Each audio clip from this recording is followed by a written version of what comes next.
Mary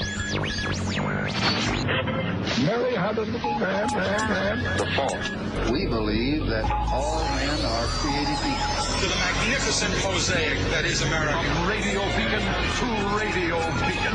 I have a dream. Change has come to America. Believe me. Help is on the way. Knock, knock. Who's there? It's a figment of your imagination. Randi Rhodes Show. Turn up your mind. Pete Hegseth, Donald Trump's pick to run the Department of Defense, is an unconventional pick for an unconventional president. And someone who, despite a long list of controversies, Trump has stood behind. He loves the military, and I think people are starting to see it. Hegseth is a decorated combat veteran and ran 2 veterans organizations, but his main professional experience was as a Fox News host. In his opening statement obtained by NBC News, Hegseth leans into that outside perspective, saying that Trump believes, quote, it's time to give someone with dust on his boots the helm. What? A change agent, someone with no vested interest in certain companies or specific programs or approved narratives. Hegseth has also been the subject of numerous media reports about his background, including police confirming an investigation into a 2017 encounter with a woman who accused him of sexual assault, an allegation he denies, and no charges were filed. Hegseth has said the incident was consensual and that he paid his accuser an undisclosed amount in 2023 as part of a settlement agreement. Some GOP senators have been quick to dismiss the claims. I'm 110% behind Pete Hegseth. We're going to get him across the finish line. But other senators want more information about that incident and other accusations. The committee received an FBI background check last week, but sources tell NBC News it does not include interviews with the woman who accused Hegseth of sexual assault and both of his ex-wives, leading Democrats to look for answers in the hearing. Well, it raises significant questions, and that's the purpose of our hearing. That was the purpose of the hearing. And did we find out anything? No. You know what we found out? We found out that the FBI actually has a client. And the client that it has is the Trump transition team. Now, if you listened yesterday, you knew this. You knew this because we went over it there. But it's just so fascinating that the FBI actually was not allowed to or encouraged or asked to investigate any of the NDA agreement signers, any of the accusers of Pete Hegseth, none of his wives, with whom he also took an oath. That's right. He got married to them, and he took an oath, and he said that he would honor them, he would love them, he would cherish them, he would remain faithful to them, and none of that happened. So, he says he's going to take the oath to be Secretary of Defense, and if he is confirmed to be Secretary of Defense, when he takes that oath, when he takes that one, he'll mean that one. He'll mean that. He'll mean that one. And included with the promise to mean it is a promise to give up drinking. Only if he's confirmed. Hey, listen, ladies, if he's not confirmed, he's going to go on a bender. Warning, he's out there. He's drunk. What the hell? What? And what is this thing about? It's about time we had somebody who had dust on his boots. Are you saying that our current Secretary of Defense, Lloyd Austin, was never a commander in a battle zone? Are you saying that Mark Esper was never, in battle? Are you saying that James Mattis, who was a Marine commander in Iraq, Marines, are you saying that they have no service? They don't have any, only Hegseth does. And in this weird way, he started the whole thing. I mean, I don't know if you watched it. If you didn't watch it, you really need to grab it on a rerun. If you have a C-SPAN rerun available to you, just watch it because it's hair-raising. It's so bad. It makes the Kavanaugh hearing look like a day at the beach. And again, we found out from the Kavanaugh hearing that the FBI did not investigate any of the accusers of Kavanaugh.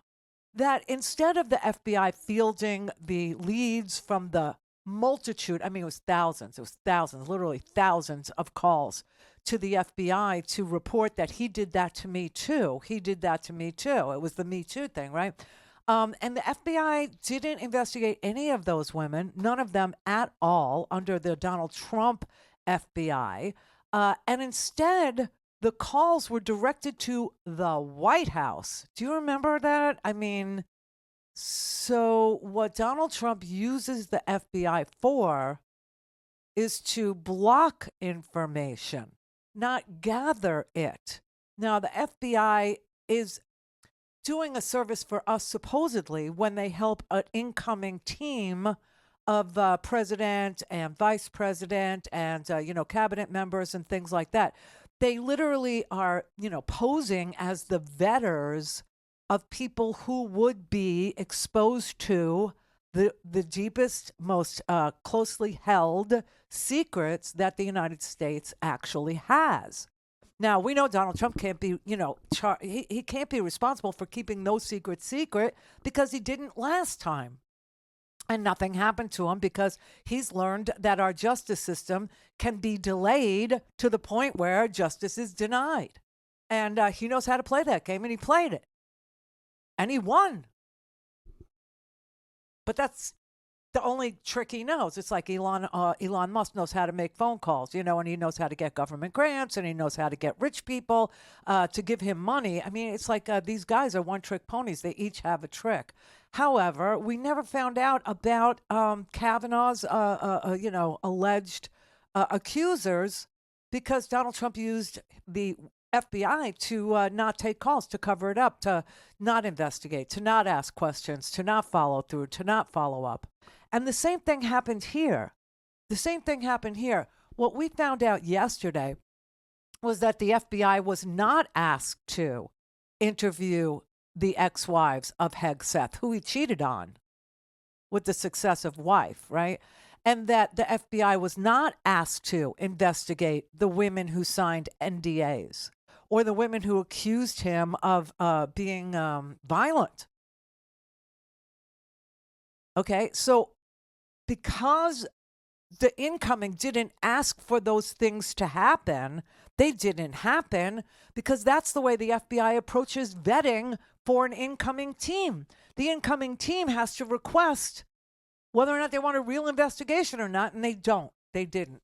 So Hegseth was able to sit there today and freaking lie and claim that, the Jane Meyer New Yorker article is the one that he says quotes anonymous sources. And no, there are plenty of sources that are not anonymous. There are plenty of people who worked at Fox News who put their names on what they saw, and that was that Pete Hegseth came to work drunk many times at Fox News. There were people who put their names on the fact that Hegseth came drunk to work at Concerned Veterans for America. There were names on the accounts of Hegseth spending more money at these not-for-profits than the not-for-profits were taking in, causing them not to be able to, go on. And he damaged them. He ruined them. So these are not all anonymous reports, okay?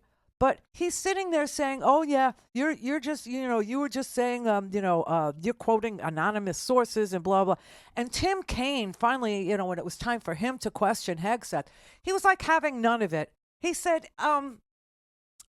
"These are not anonymous reports. We have the names of these people. We just don't. We're not going to introduce them into this particular hearing because I think we all know what happens to people who speak the truth about somebody Donald Trump likes, or somebody Donald Trump is saying is worthy, or somebody Donald Trump is covering up for, right? If you speak like Shay Moss or Ruby Freeman, your life will literally be destroyed, and then you could wait 4 years or maybe more to get to court to get justice for the lies that were told about you by very wealthy, high-ranking, well-connected individuals, i.e. Rudy Giuliani, at the behest of Donald John Trump. And so they don't want to say the names, but they have them. They have them.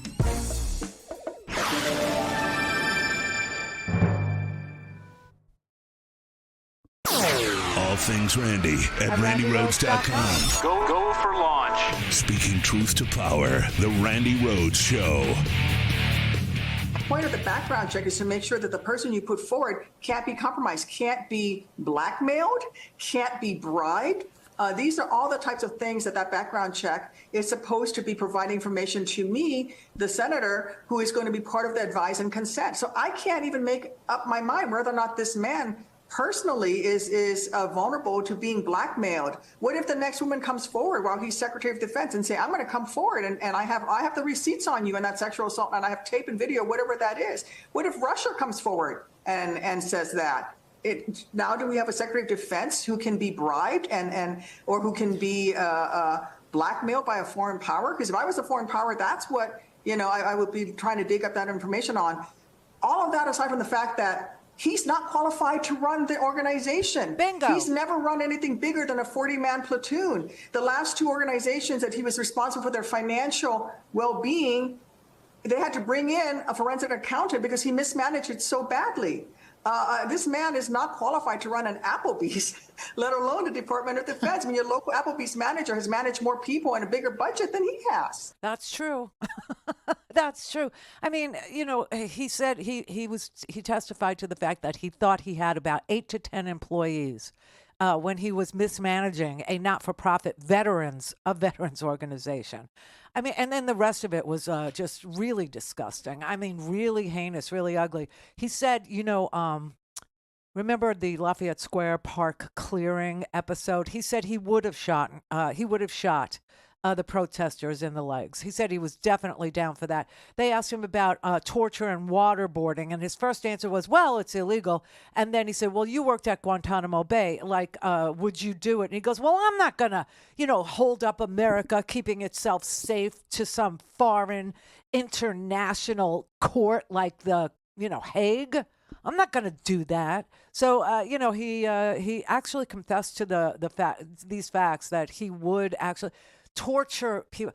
Now, what's really sick is somebody, one of the Republican senators brought up the fact that it took us like 20 years to even bring a prosecution against Khalid Sheikh Mohammed, who's been in Guantanamo for almost 20 years now, and it took him entering a plea of guilty into the record to even put him, in the sights of justice. Well, you know why that is? Yeah, that's because he was tortured. And any of the evidence of that would have been introduced in his military tribunal would have been gotten illegally. And that's the problem with torture and prosecutions. They don't go together. It's not like, sometimes you feel like a nut, sometimes you don't. No, it's you cannot torture people and then claim the fruit of the poison tree is not poisonous, right? So anyway, I mean, this guy is an idiot on top of being a drunk, on top of being a misogynist, on top of being somebody who can't manage his beloved veterans not-for-profit organizations, 2 of them that he was kicked out of for mismanagement. But when he says, I'm different from all the others, maybe that's what he means. Now, it is true and has been acknowledged that I don't have a similar biography to defense secretaries of the last 30 years. What? But as President Trump also told me, we've repeatedly placed people atop the Pentagon with supposedly the right credentials, whether they are retired generals, academics, or defense contractor executives. What? And where has it gotten us? He believes, and I humbly agree, that it's time to give someone with dust on his boots the helm. A change agent, someone with no vested interest in certain companies or specific programs or approved narratives. My only special interest is the warfighter. Deterring wars, and if called upon, winning wars by ensuring our warriors never enter a fair fight. What? We let them win, and we bring them home. Never enter a fair fight. Like many of my generation, I've been there. I've led troops in combat. I've been on patrol for days. I've pulled a trigger downrange, heard bullets whiz by, flex-cuffed insurgents, called in close air support, led medevacs, dodged IEDs, pulled out dead bodies, and knelt before a battlefield cross. This is not academic for me. This is my life. I led then, and I will lead now. Yeah, well, the idea that you don't have any, predisposed narratives. You're a Fox News morning host. I mean, how do you say that with a straight face? How do you actually say that? Thank you for your service. People thank me for my service. You're welcome. And there you go. That's it. That's what you're supposed to do. You sign up. Somebody says, this is where you're going. You go there. If you don't, you're AWOL. That's just the way it goes. But that doesn't qualify you to be Secretary of Defense managing almost a $1 trillion budget and 3 million people, both civilian and uniformed, as Secretary of Defense. I'm sorry, that's not what that gets you. You know what? It used to, and it still does sometimes, get you a GI Bill. It gets you, some help paying for an education. That's what it's there for. That's what you get in return. And the thanks of a grateful nation. You don't get to be Secretary of Defense. And I don't know why he thinks that he's the only one in 30 years who has dust on his boots. Again, currently Lloyd Austin, you could look him up. He was definitely a combat general. Mark Esper, combat general. James Mattis, combat Marine general, okay? Ash Carter, I'm not really sure what his military experience was. I could tell Chuck Hagel served. Panetta was an intelligence officer. I don't think that counts in Hegseth's world. Now, we start getting into the Bush years, and this is where you find bankers and Donald H. Rumsfeld and Dick Cheney from Halliburton. These are defense contractors, okay? These were people who were affiliated with defense contracts. And I think you understand that they got us into 20 years of disgusting wars. So it's the Republican presidents that seem to want to deviate from finding the best, most qualified battlefield commanders to be the Secretary of Defense. This is just ridiculous, this guy right here. This is really bizarre. Mr. Hegseth, I do not believe that you are qualified to meet the overwhelming demands of this job. We must acknowledge the concerning public reports against you. A variety of sources, including your own writings, implicate you with disregarding the laws of war, financial mismanagement, racist and sexist remarks about men and women in uniform, alcohol abuse, sexual assault, sexual harassment, and other troubling issues. I have reviewed many of these allegations and find them extremely alarming.